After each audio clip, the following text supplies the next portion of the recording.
Como prometido, eu vim trazer as curiosidades da Primeira Guerra Mundial. A primeira curiosidade que eu trouxe é referente à gripe espanhola. Ela foi responsável pela morte de aproximadamente 1/3 de todos os militares que perderam suas vidas durante a guerra. Não sei se vocês sabiam, mas a gripe espanhola não surgiu na Espanha.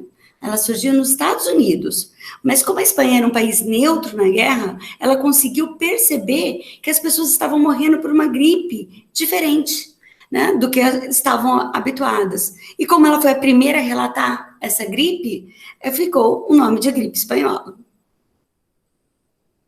Outra curiosidade que eu trouxe é sobre as trincheiras. A expectativa de vida nas trincheiras era de aproximadamente 6 semanas, sendo que os oficiais com menos patentes eram aqueles que carregavam macas ou ficavam carregando armamentos, se expunham mais aos riscos. Então, a chance de não sobreviver era muito maior, né?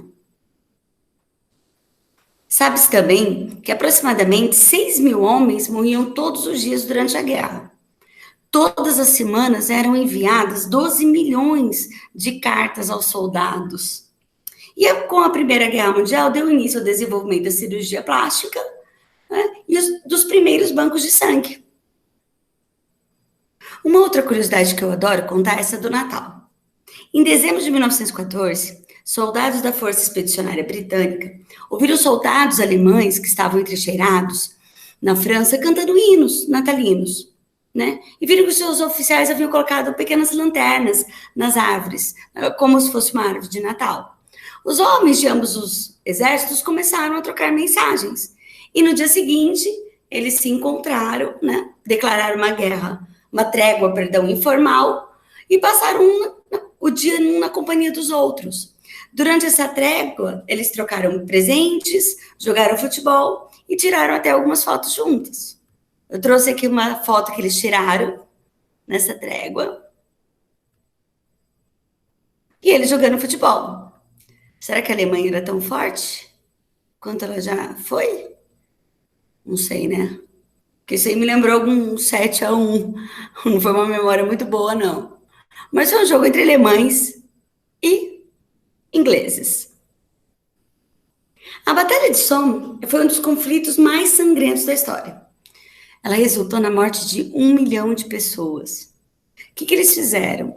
Os ingleses cavaram túneis embaixo das trincheiras alemãs e colocaram em torno de 30 toneladas de explosivos. Com isso, fizeram com que seus inimigos voassem pelos ares, né? E formou uma cratera de mais de 90 metros de diâmetro e mais de 20 de profundidade. Eu trouxe aqui mais para a gente ver como ficou essa cratera. Olha isso, moçada.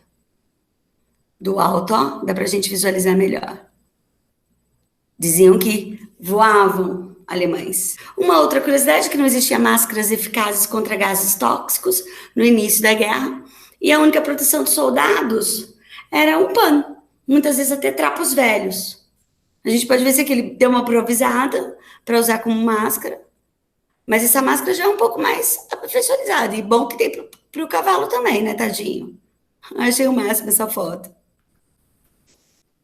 E para concluir, eu quero falar um pouquinho das atividades que eu deixei para vocês. Eu pedi para fazerem uma pesquisa sobre o Tratado de Versalhes, explicando o que foi e apresentando seus tópicos principais, suas principais considerações. Então, vamos lá? Falar um pouquinho disso? Então, o que aconteceu? Com o final da guerra, a Alemanha foi considerada grande responsável. Ela foi obrigada a aceitar uma série de imposições feitas pelos países vencedores.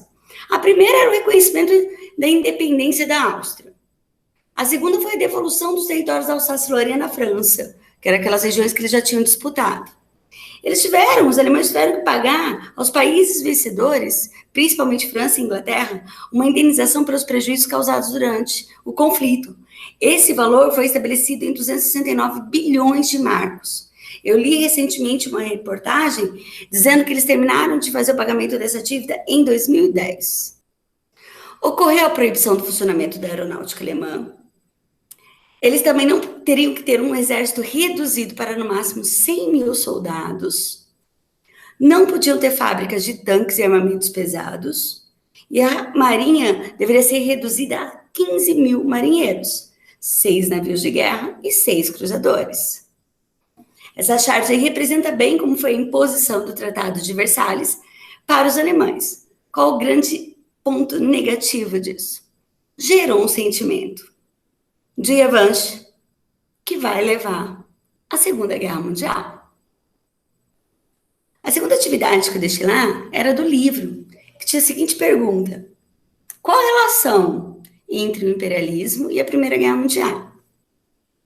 Como eu falei para vocês, o imperialismo foi um domínio econômico ou militar dos países ricos sobre os países pobres. Aqueles que tinham passado pelo processo de revolução industrial e queriam um mercado consumidor e matéria-prima barata. 2 países passaram por esse processo tardiamente, que foi a Alemanha e a Itália. Como eles passaram tardiamente pelo processo, eles foram conquistar territórios através da guerra, acontecendo, né, sendo uma principal causa da Primeira Guerra Mundial. Foi um prazer estar de novo aqui com vocês. Um beijo e até a próxima aula.